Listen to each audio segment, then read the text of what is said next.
the living room, the parlor, and I knew I did not have enough money that he was going to let me have the wagon. But as I turned the corner of the hallway to turn into the parlor,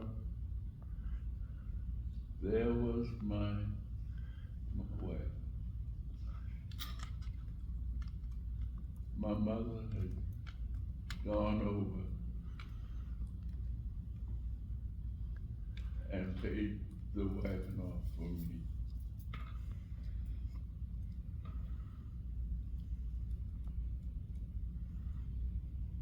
When you do things to children, it's not the deed, it's the memory. Because they never forget. And I have never forgotten. I've never forgotten. One of my mother's club member from the church was my school teacher when I was maybe about 7 or 8 years old.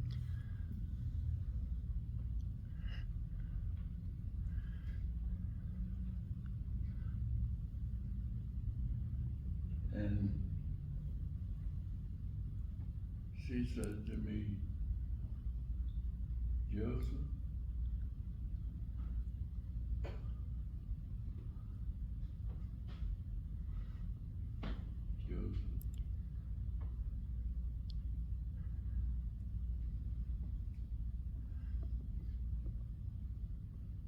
when you talk, the most important thing is that you listen, because you learn nothing. You learn nothing by talking. You learn by listening. And I have never forgotten that either. You never learn by talking. You learn by listening.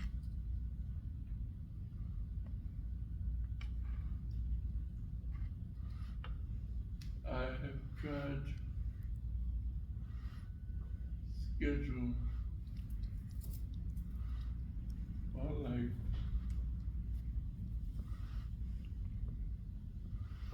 but it's already pre-planned.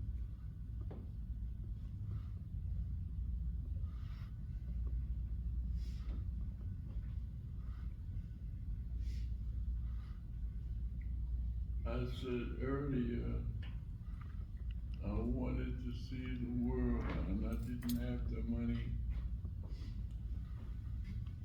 So there was a thing at that time, I don't know whether it is still, but it was the Merchant Marine. You could, if you qualified and joined it, they would train you for whatever job was available on their ship. And I joined the Merchant Marines. It was a place in Sheepshead Bay, New York. And after graduation, they placed me on my first ship. How old were you? About 19. And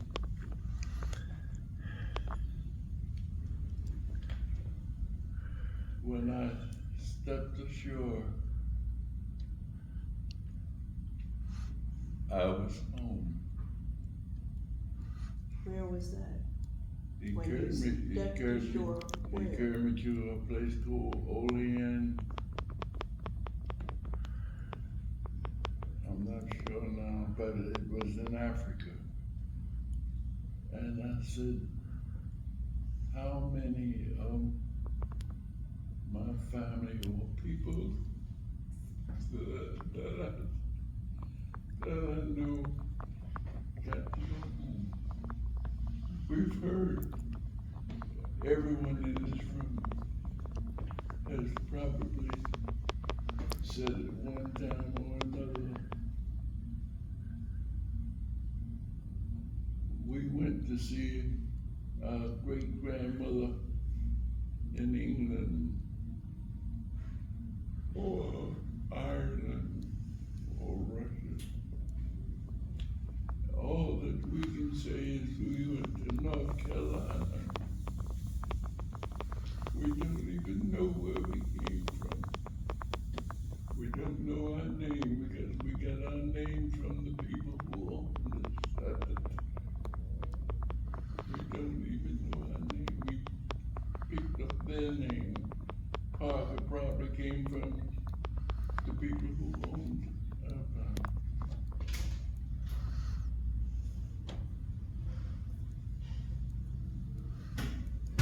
After a while,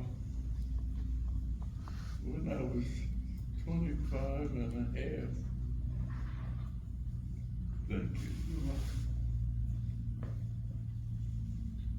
When I was 25 and a half, I was drafted into the Army. Well, working on the ship, I earned a decent living. But at the time, the Army was running, I think, paying $55 or $88 a month. But they offered $50 if you would join the paratroopers. Well, the $50 extra meant a lot to me. So I joined the paratroopers. And I took courses in shuffle and stand in the door and hook up and make the count of 3,000 and you shoot, parachute would open. And when I made my first jump, I wasn't as afraid as I thought I would be. And when I'm in the street now and I have one of the emblems on my hat and somebody will pass me and they don't even know me and they say, thank you for your service. How appreciative am I when they say that, because what is hell?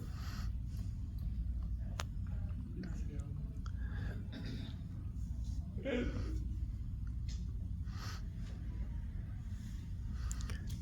Take your time.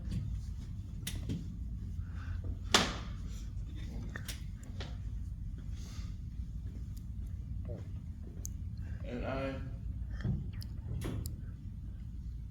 thought that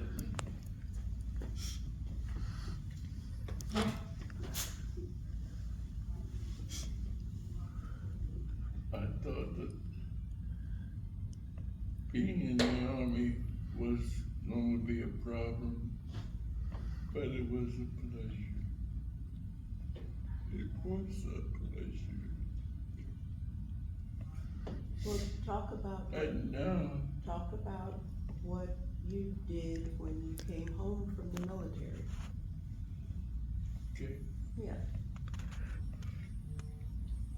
when I came home from the military, a friend of mine named Larry Dean, who was the program director for a radio station, and he invited me down to the station.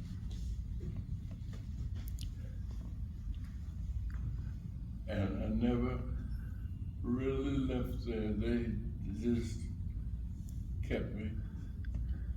And I have an album. I didn't bring it with me today, but it was just too much. But we have an album of all the disc jockeys and some of the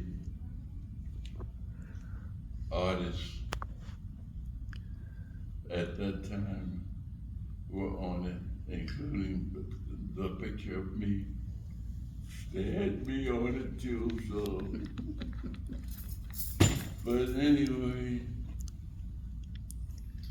after that, I did so many things. Like I said, I owned the detective agency.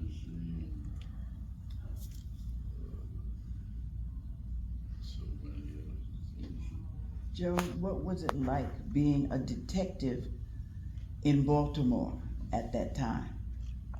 Well, Cynthia's mother and I would go out on surveillances. Can you imagine? Date night. Yeah. It was interesting, and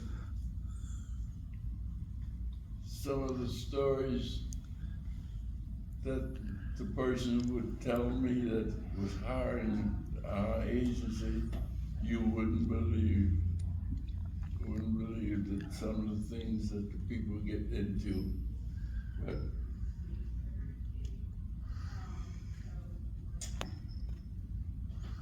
So as your last story before we have to leave, how did you meet my mother? I like this story. oh, may I have the poem? It's behind you. No, Eric has Oh, it. Eric, Eric, give it up, Eric.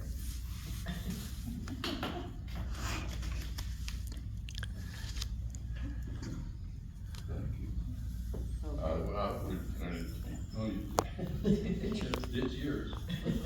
I was in between marriages at the time. And I was so lonesome. I was so lonesome. When you don't have anybody, you're lonesome. And I didn't have anybody, but I was looking. And my friend Hank Jackson was married to a Japanese lady, and most of her friends were Japanese. And they had a cookout, and they invited me and her mother, Chihoko, to the cookout. And she was sitting across maybe about 3 tables, but I kept looking at this lady, and I said, my goodness, how can I meet her? how old So were you? eventually, I got up and I walked over to the table, and I said, Miss, would you get me a plate? And she looked up, and she said, I don't know you. And I Give me a said, plate, my right?" name is Joseph. So later on, she and I, we went on a trip. And I wrote this poem, and Cynthia, I think you put this on this plaque. I will remember September. I met a lady from Japan, and I am an American man. I asked for a plate, which led to a date with the lady from Japan. I will remember September, October, and November. For December was a great month too. We went on a trip, but not on a ship. They landed the plane in the rain. I will remember September wherever I go, for that was the month I met Chihoko. It's the way that I feel that tells me this is real. I'm glad I asked for a plate. The was the lady from Japan, dedicated to Chihoko from Joseph Parker. And thank you for listening. Thank you for coming. Thank you, Joe. Joe, how old were you when you met Chihoko? How old were you when you met Chihoko? Oh, I must have been in my 50s. Okay. Yeah. See, there's hope for all of y'all.